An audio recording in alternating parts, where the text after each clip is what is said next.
Le 1er juillet 2019, à 5 heures du matin, j'ai quitté l'hôpital Saint-Raphaël pour la dernière fois. Mes mains tremblaient encore. Mon cœur battait si fort que je pouvais l'entendre dans mes oreilles. Et dans ma poche, mon téléphone contenait une photo. Une seule photo que je n'aurais jamais dû prendre. Une photo de quelque chose qui ne devrait pas exister. Je m'appelle Thomas Mercier. J'ai travaillé comme agent de sécurité de nuit pendant 5 ans. 5 années à patrouiller des couloirs vides, à surveiller des bâtiments abandonnés, des usines désaffectées, des entrepôts isolés. J'ai vu beaucoup de choses étranges dans ma carrière. Des ombres qui bougeaient toutes seules, des bruits inexplicables. Mais rien, absolument rien, ne m'avait préparé à ce qui m'attendait à l'hôpital Saint-Raphaël. L'hôpital se trouve à la périphérie de Lyon. Construit en 1923. Fermé en 2015 après une série de scandales. Mauvais traitement. Négligence médicale. Patients décédés dans des circonstances douteuses. Le bâtiment principal compte 7 étages. 240 chambres. 3 blocs opératoires. Une morgue au sous-sol. Après la fermeture, tout est resté en place. Les lits. Le matériel médical. Les dossiers patients. Comme si tout le monde était parti précipitamment et n'était jamais revenu. En mars 2019, la municipalité m'a embauché. Ma mission était simple, patrouiller le bâtiment 6 nuits par semaine. De 22h à 6h du matin. Empêcher les vandales d'entrer. Surveiller les squatteurs potentiels. Un travail facile. Bien payé. Isolé. Exactement ce que je cherchais. La première nuit fut calme. Trop calme. Je marchais dans les couloirs avec ma lampe torche, mon talkie-walkie à la ceinture. Les fenêtres laissaient entrer la lumière de la lune. Les ombres dansaient sur les murs. Mais c'était normal. Attendu. Juste un vieux bâtiment vide avec ses craquements habituels. La deuxième nuit, j'ai remarqué quelque chose d'étrange. Au 3e étage. La salle 307. La porte était entr'ouverte. Je me souvenais l'avoir fermée la veille. J'en étais certain. Je suis entré. La chambre était vide. Un lit métallique rouillé. Une chaise renversée. Des rideaux déchirés qui bougeaient dans le courant d'air. Rien d'anormal. J'ai refermé la porte. Vérifié qu'elle était bien fermée. Continué ma ronde. 2 heures plus tard, je suis repassé. La porte de la 307 était à nouveau ouverte. Exactement dans la même position. Entrouverte de 15 cm environ. Mon cœur a commencé à battre plus vite. J'ai inspecté le couloir. Personne. Aucun bruit. Aucun signe d'intrusion. J'ai fermé la porte une nouvelle fois. Cette fois, j'ai placé un morceau de ruban adhésif sur le cadre. Si quelqu'un l'ouvrait, je le saurais. À 4 heures du matin, je suis revenu. Le ruban était intact. Mais la porte était ouverte. Le ruban adhésif était toujours en place, non déchiré. Impossible. La porte s'était ouverte sans que le ruban ne se détache. Physiquement impossible. C'est à ce moment que j'ai entendu le son. Un grincement métallique venant de l'intérieur de la chambre.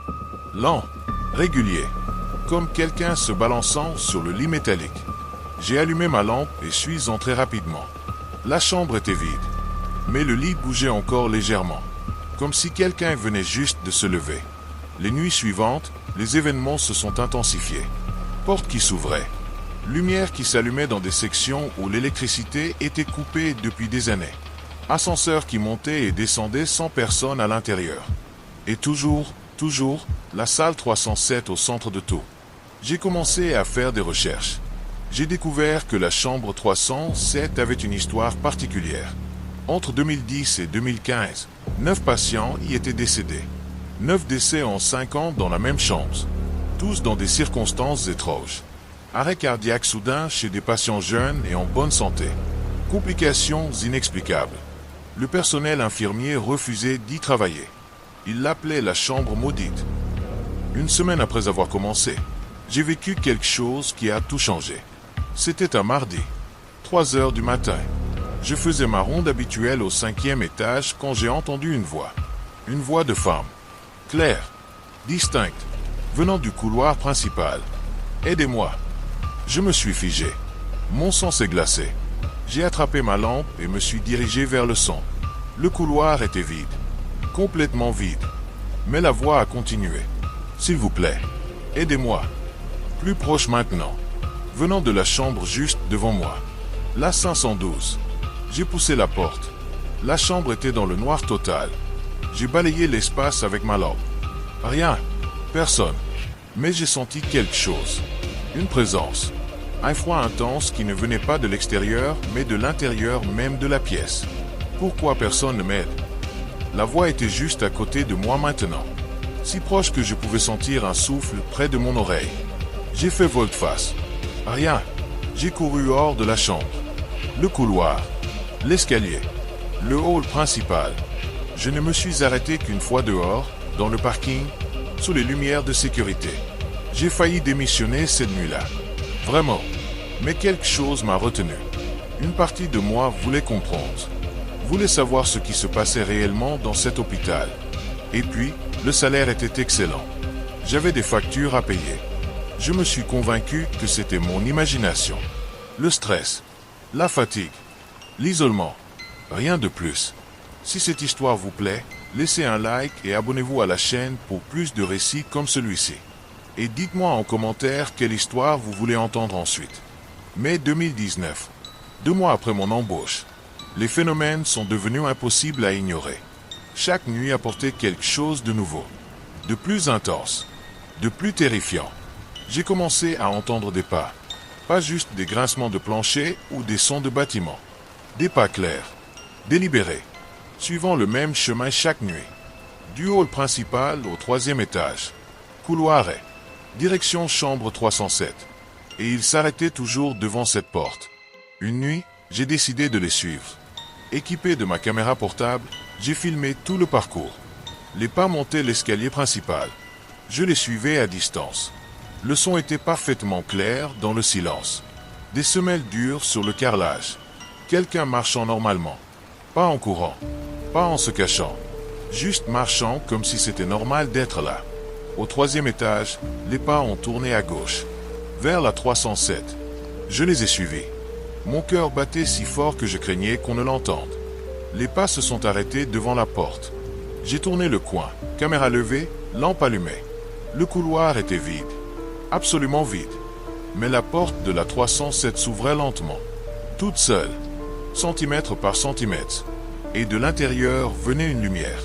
Une faible lueur bleue que je n'avais jamais vue auparavant. J'ai regardé ma caméra. Elle filmait toujours. Je me suis approché de la porte. La lumière bleue venait du plafond, près de la fenêtre. Elle pulsait doucement, comme un battement de cœur.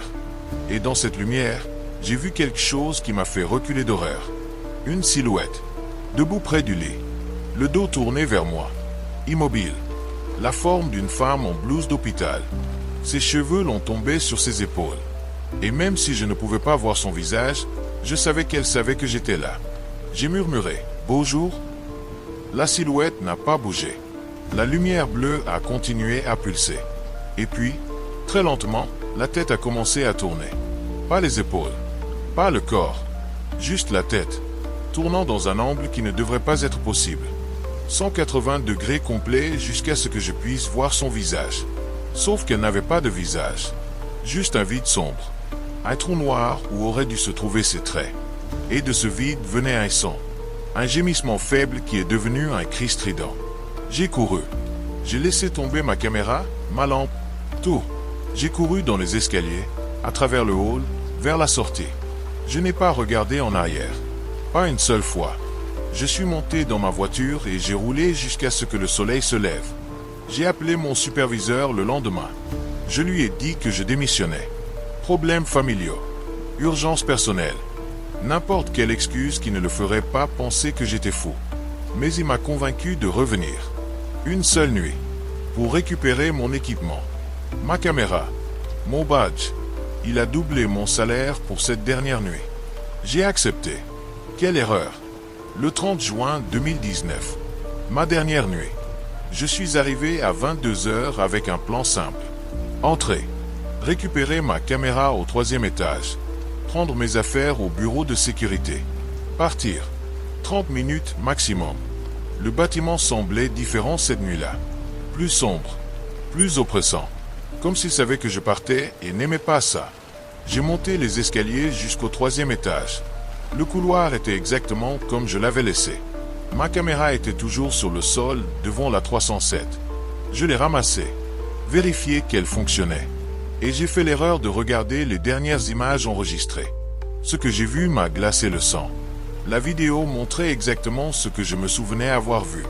Les pas, la porte s'ouvrant, la lumière bleue, la silhouette. Mais il y avait quelque chose de plus. Quelque chose que je n'avais pas remarqué dans ma panique. Derrière la silhouette sans visage, dans les ombres de la chambre, il y en avait d'autres. 6, 7, peut-être plus.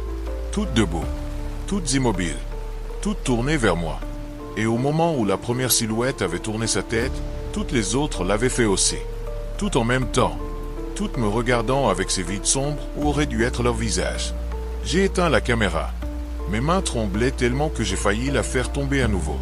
J'ai commencé à marcher vers l'escalier.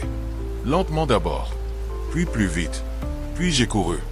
Mais quelque chose a changé. Les lumières se sont éteintes. Tout en même temps, le couloir est devenu noir comme de l'once. Ma lampe torche était dans ma voiture. Mon téléphone était mort. J'étais dans le noir complet. Et j'ai entendu les portes, toutes les portes du couloir, s'ouvrant, une par une, lentement. Le grincement des charnières rouillé résonnant dans l'obscurité. 30 chambres, 30 portes, toutes s'ouvrant simultanément. J'ai couru à l'aveugle, mes mains touchant les murs pour me guider, mes pieds trébuchant sur le sol inégal. Et derrière moi, j'entendais des pas, beaucoup de pas, marchant tous ensemble, se rapprochant. J'ai atteint l'escalier, descendu les marches deux par deux. Deuxième étage, premier étage, hall principal. La sortie était juste devant. 50 mètres, 40, 30. Les pas étaient maintenant dans l'escalier, descendant, plus vite que moi, beaucoup plus vite. Je pouvais entendre leur respiration, ou plutôt l'absence de respiration. Juste le mouvement, le froissement, le glissement. 20 mètres. J'ai atteint la porte. Mes mains cherchant la poignée dans le noir. L'ont trouvée. Ont tourné. Poussé. Verrouillé. Impossible. Je l'avais laissée déverrouiller. J'en étais certain. Mais elle était verrouillée. De l'intérieur. Comme si quelqu'un voulait m'empêcher de sortir. Les pas étaient maintenant dans le hall. À quelques mètres derrière moi. Je pouvais sentir leur présence. Froide. Affamée. En colère. J'ai donné des coups de pied dans la porte. Encore. Encore. Le verre s'est fissuré. Encore un coup. Le verre s'est brisé. J'ai passé ma main à travers. Coupé ma paume sur les éclats. Trouvé le verrou. Tourné. La porte s'est ouverte. Je suis sorti en courant. Dans le parking. Vers ma voiture. Je n'ai pas regardé en arrière. Pas cette fois non plus. J'ai démarré le moteur et j'ai roulé. J'ai roulé jusqu'à ce que l'hôpital ne soit plus qu'un point dans mon rétroviseur. Ce n'est qu'une fois chez moi, les mains lavées et bandées, que j'ai regardé mon téléphone. Il n'était pas mort. Il avait 90% de batterie. Et dans ma galerie, il y avait une photo. Une photo que je n'avais pas prise. Prise à 3h42 du matin, pendant que j'étais dans le couloir du 3e étage. La photo montrait la chambre 307, vue de l'intérieur. Et dans le cadre de la porte, on me voyait, debout dans le couloir, de dos, ma lampe éteinte, entourée de silhouettes, des dizaines de silhouettes, toutes me touchant, leurs mains sur mes épaules, mon dos, ma tête. J'ai supprimé la photo immédiatement, puis j'ai vidé la corbeille, réinitialisé mon téléphone. Mais l'image reste gravée dans ma mémoire. Je la vois encore quand je ferme les yeux. L'hôpital Saint-Raphaël a été démoli en août 2019, 2 mois après ma dernière nuit. Officiellement pour des raisons de sécurité structurelle. Mais j'ai entendu des rumeurs. D'autres agents de sécurité. D'autres expériences. Certains pires que la mienne. Un agent a été retrouvé errant dans le parking à l'aube, incapable de parler. Un autre a simplement disparu. On ne l'a jamais retrouvé. Le terrain est maintenant vide. Juste des gravats et de l'herbe sauvage. Mais les habitants du quartier disent qu'on peut encore voir des lumières la nuit. Des lumières bleues pulsantes dans les ombres où se trouvait autrefois le 3e étage. Et si vous vous approchez trop, vous pouvez entendre des voix. Des voix qui demandent de l'aide. Je ne travaille plus comme agent de sécurité de nuit. Je ne peux plus. Pas après l'hôpital Saint-Raphaël. Maintenant je travaille de jour. dans des endroits lumineux, plein de gens, où je ne suis jamais seul. Mais parfois, tard dans la nuit, mon téléphone s'allume tout seul. Et pendant une fraction de seconde, avant que je ne l'éteigne, je vois cette photo. La photo que j'ai supprimée. La photo qui ne devrait plus exister. Me montrant debout dans ce couloir, entouré de ces silhouettes, dans cet hôpital qui n'existe plus. Ceci est l'histoire vraie de Thomas Mercier. Et elle continue encore aujourd'hui.